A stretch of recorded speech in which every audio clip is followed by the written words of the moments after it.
तो जहाँ से आए हो वहीं फिर भेज देंगे। ये तुम्हारा काला कानून नहीं चलेगा। हम तो चुने थे प्रधानमंत्री, बन गए पॉकेट मार।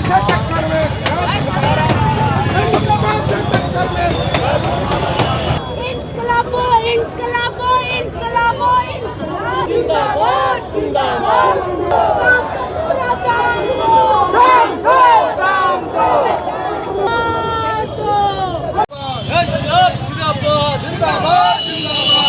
नमस्कार, मैं हूं अमित और आप देख रहे हैं हमारे साथ इंडिया डायलॉग मुद्दा आपका। आज पूरे देश में देशव्यापी हड़ताल है। ये ट्रेड यूनियन मजदूरों का हड़ताल है और देश के लगभग 25 करोड़ मजदूर यूनियन, बैंक की बात कर लें, परिवहन क्षेत्र की बात कर लें या फिर कोयले क्षेत्र की बात कर लें या किसी औद्योगिक घराने की बात कर लें, आज सारे मजदूर सड़कों पे हैं और लगातार केंद्र सरकार के खिलाफ नाराबाजी करते नजर आ रहे हैं। आप देख सकते हैं कि अखिल भारतीय प्रगतिशील महिला एसोसिएशन भी आज सड़कों पे उतरी है, यानी एपवा सड़क पे उतर चुकी है। लगातार मजदूरों के हित के लिए और मजदूरों की मांग के लिए लड़ाई लड़ते नजर आ रही है। हम आपसे जानना चाहेंगे दीदी, क्या कहेंगी? आज मजदूरों के हक की लड़ाई की बात कर रही हैं आप, केंद्र सरकार सुन नहीं रही है। केंद्र सरकार सुनना चाह नहीं रही है, सुन नहीं रही है, उनकी मनसा में ही नहीं है। उनके मनसा में ही नहीं है कि मजदूरों को कुछ मिले, नहीं तो संगठित क्षेत्र खत्म नहीं करती, वो रोजगार पैदा करती। आप पिछले सालों से जब से भाजपा की सरकार केंद्र में, कितने रोजगार आए, आप इसी से पता लगा लीजिए कि देने की इच्छा तो है ही नहीं। इसीलिए तो सड़कों पे उतरना पड़ रहा है कि भाई आप 12 घंटे काम लेंगे, दाम नहीं देंगे। महिलाओं को जो स्किल पर्सन्स है उनको रोजगार नहीं है, नर्सेस के रोजगार नहीं है, टीचर्स को रोजगार नहीं है। और इसमें सारी सरकारें शामिल हैं। चूंकि केंद्र सरकार की भूमिका है कानून बनाने में, तो आप मजदूर विरोधी कानून जो ला रहे हैं, ठीक इसके पहले जैसे आप लोगों ने किसान विरोधी कानून लाए थे और उसमें आपको मुंह की खानी पड़ी थी आंदोलन के जरिए ही, ठीक उसी तरह आज आप मजदूर विरोधी कानून लाए हैं जिसपे भी आपको मुंह की खाने की तैयारी आज भारत के मजदूर आज सड़क पे हैं कि ताकि वो मुंह की खाएं। सरकार की मंशा तो है ही नहीं। क्या मांगे क्या मुख्य रहेंगी आप? सर ये गलत है, आपको पता है? देख सकते हैं जो मजदूर यूनियन के लोग हैं कैसे लोगों को रोकते नजर आ रहे हैं। भारत बंद का आह्वान किया है इन्होंने। क्या क्या मुख्य मांगे हैं ये बता। पहला तो है कि भाई समान काम का समान दाम दीजिए। दूसरा है महिलाओं को रोजगार के अवसर पैदा करिए, माइक्रो फाइनेंस के जाल में मत फंसाइए। जिस माइक्रो फाइनेंस से जाल से कर्नाटका निकला बड़ी लड़ाई करके, आज वो झारखंड बिहार में प्राइवेट कंपनियां बनके इस तरह से जाल में फंसी हुई हैं महिलाएं कि उनके पति प्रवासी मजदूर बनके जाके लोन के पैसे चुकता कर रहे हैं और पूरे घर आत्महत्या कर रहे हैं सिर्फ लोन के पैसे चुकाने के चक्कर में। ये स्थिति पैदा कर दी है, जबकि लोन देने का काम सरकार का है कि आप महिलाओं को स्वरोजगार पाने के लिए छोटे छोटे लोन पैदा करें और वो लोन से वो स्वरोजगार पा सके। वहाँ वो माइक्रो फाइनेंस के जाल में फंसाकर उनका जीवन तबाह करें। ये सारी मांगे हैं। इसके अलावा महंगाई जो मांग है, चूंकि आज यूनियन का है तो हम लोग महंगाई पे बात नहीं कर रहे, वो बहुत बड़ी मार है जिससे महिलाएं झेल रही हैं। स्कूल कॉलेजेस से लेकर नर्सेस, बहुत स्किल्ड पर्सन्स हैं, महिलाएं हैं पढ़ी लिखी, उनको रोजगार दीजिए और समान काम का समान दाम दीजिए। 8-8-8 लागू करिए, 8 घंटे काम 8 घंटे आराम और 8 घंटे अपने लिए समय, ये लागू करिए। देख सकते हैं कि 8 घंटे काम 8 घंटे आराम, 8 घंटे लगातार जो ये लोग फैक्ट्रियों में खटते हैं, 8 घंटे से ज़्यादा खटते हैं। क्या कहेंगे? पूछ लिए आप, बताइए। वही जो नंदिता दी बात बोल रही वही दोहराएंगे कि ये बहुत पुराना मांग है। मतलब अगर लोग, भारत कौन चलाता है? मजदूर चलाते हैं। उनके बिना सड़क नहीं है, उनके बिना बिल्डिंगें नहीं है, उनके बिना संसद नहीं है। तो उनके लिए आराम 8 घंटा चाहिए। आप उनसे 12 घंटा काम करवा के ना पूरा दाम देंगे, ऐसे नहीं चलेगा। उसी के लिए हम लोग विरोध प्रदर्शन कर रहे हैं। देख सकते हैं कि जो इनका गुस्सा है वो लाजमी है। झारखंड ही नहीं कह ले तो पूरे देश के जो मजदूर हैं वो आज सड़कों पे हैं और अपना जो गुस्सा है वो केंद्र सरकार के खिलाफ जाहिर करते नजर आ रहे हैं, जागर करते नजर आ रहे हैं। इस एवज में आज इन्होंने पूरे भारत बंद का ऐलान किया है। 25 करोड़ पूरे देश में मजदूर यूनियन के लोग आज भारत बंद कर चुके हैं। कुछ और लोगों से हम जानने की कोशिश करते हैं। सर बताइए, 25 करोड़ मजदूर आज सड़कों पे। जी 25 करोड़ मजदूर सड़कों पर है, इसका तो जवाब मोदी सरकार को देना चाहिए था। लेकिन हम लोग संघर्ष के मैदान में हैं। आप ये पूछिए कि क्यों आए हैं। सवाल यहाँ ये है कि ये जो केंद्र सरकार है, ये तमाम जो है जनतांत्रिक लोकतांत्रिक जो अधिकार हमारा संविधान में है, उसको इन्होंने जो है ख़त्म कर दिया है। अब जो कुछ बचा हुआ था, आपको याद होना चाहिए कि 1926 में हमारे लोगों ने लड़ के ट्रेड यूनियन एक्ट जो बनाया था, उसमें मजदूरों का जो है जो यूनियन बनाने का अधिकार और तमाम सुविधाएं उसमें मिली थी, उसको उन्होंने निरस्त कर दिया और 4 काला कानून बनाए हैं जिसका नाम लेबर कोड है।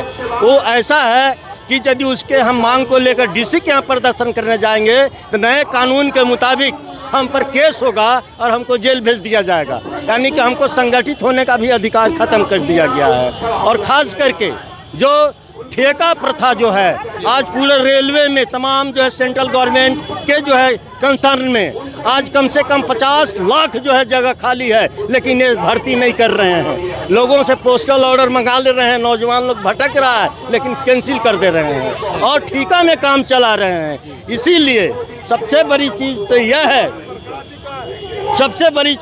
है कि आज जो है मजबूर होकर किसान, मजदूर, छात्र, नौजवान अपने हक हिफाजत के लिए, संविधान रक्षा के लिए, आने वाले इतिहास को जो अपने बचाने के लिए जो आज रोड पर उतरा है। और मोदी सरकार को हम लोग कहना चाहते हैं कि अपना रंग बदलो, नहीं तो जहाँ से आए हो वहीं फिर भेज देंगे। ये मजदूर का ताकत है, ये तुम्हारा काला कानून नहीं चलेगा। जब तक वापस नहीं लोगे तब तक भारत का चक्का जाम रखेंगे हम लोग। इनकलाब जिंदाबाद।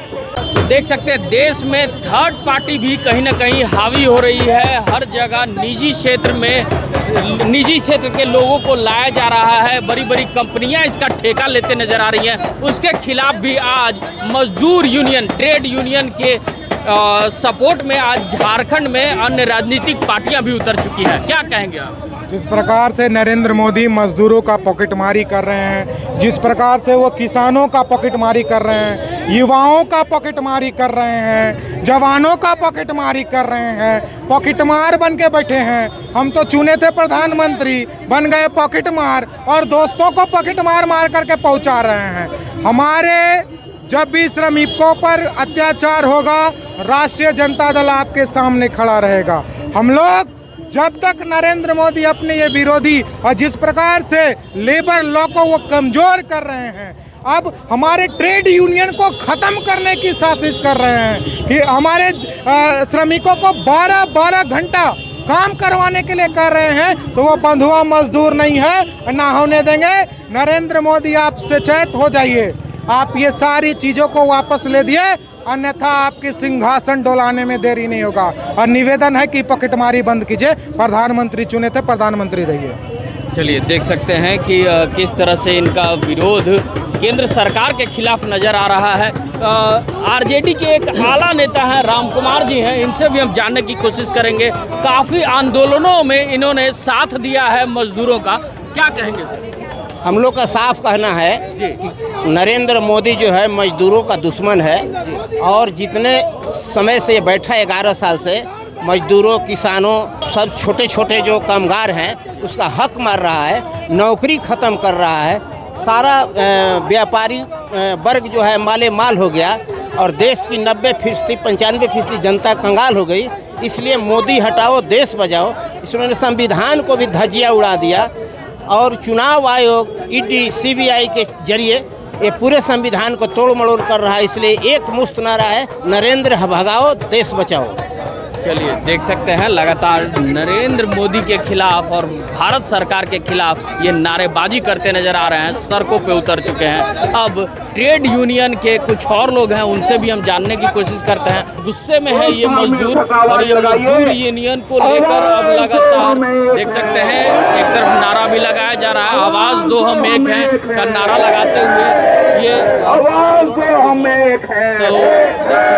मजदूर किसान एकता जिंदाबाद, मजदूर किसान एकता जिंदाबाद, मजदूर किसान एकता जिंदाबाद का नारा लगाते नजर आ रहे हैं। साथ में इनका कहना है कि ये मजदूर विरोधी सरकार है ये किसान विरोधी सरकार है। कुछ और लोग आते नजर आ रहे हैं। जो मजदूरों की एकता है वो आज पूरे सड़कों पे देखने को मिल रही है और लगातार मजदूर संगठन जो है सड़कों पे उतर के अपना विरोध प्रदर्शन जाहिर करते नजर आ रही है केंद्र सरकार के खिलाफ, केंद्र सरकार के नीतियों के खिलाफ, केंद्र सरकार के जो नीति में ये लोग चाहते हैं कि बदलाव हो। हमारे साथ विनोद सिंह, क्या कहेंगे दादा, लगातार मजदूरों को अनदेखा किया जा रहा है। बिल्कुल बिल्कुल, ये सरकार तो मोदी जी तो कहा था कि भाई हम अंग्रेजों के कानून बंद करेंगे, लेकिन वो जो भी मजदूरों किसानों के हित में पुराने कानून थे उसको खत्म करके अंग्रेजों से भी ज्यादा कड़ाई लागू कर रही है। चाहे किसान बिल हो और उसी समय पूरे संसद में श्रम कोड बिल लाए गए। ये पूरे काम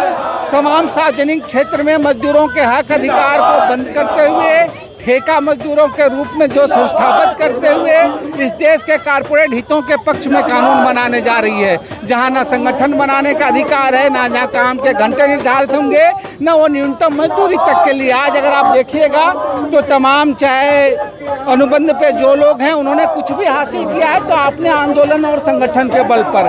तमाम जगहों ठेके मजदूर में हो रहे हैं। आज झारखंड में ही अगर आप देखें तो पूरे झारखंड प्रवासी श्रमिक हैं, तमाम लोग हैं। 5 लोग नाइजर में फरीद है। कोई भारत सरकार को मजदूरों की चिंता नहीं है। आज इसीलिए पूरे भारत में उन तमाम श्रम कोडों के खिलाफ जो है बैंक के कर्मी हो, ट्रेन कर्मी हो, हड़ताल में हो और रांची में उनके समर्थन में ही यह मार्च निकाला गया। मजदूरों का ये आंदोलन कब तक जारी रहेगा? वो लगातार जाहिर सी बात है, सरकार जब तक पीछे नहीं चलेगी मजदूर अपने हक और अधिकार के लिए लड़ते रहेंगे। चलिए देख सकते हैं कि मजदूर अपने हक और अधिकार के लिए लगातार लड़ाई करते रहेंगे, अपनी मांग को लेकर सड़कों पे उतरते रहेंगे। लेकिन अब सोचना होगा कि भारत सरकार कब तक इनकी मांगों पे विचार करती है, इनके नियमावली में बदलाव लाती है, ये देखने वाली बात होगी। ऐसे ही तमाम खबरों के साथ जुड़े रहने के लिए हमारे चैनल को लाइक एंड सब्सक्राइब जरूर करें। अमित कुमार, इंडिया डायलॉग, मुद्दा आपका।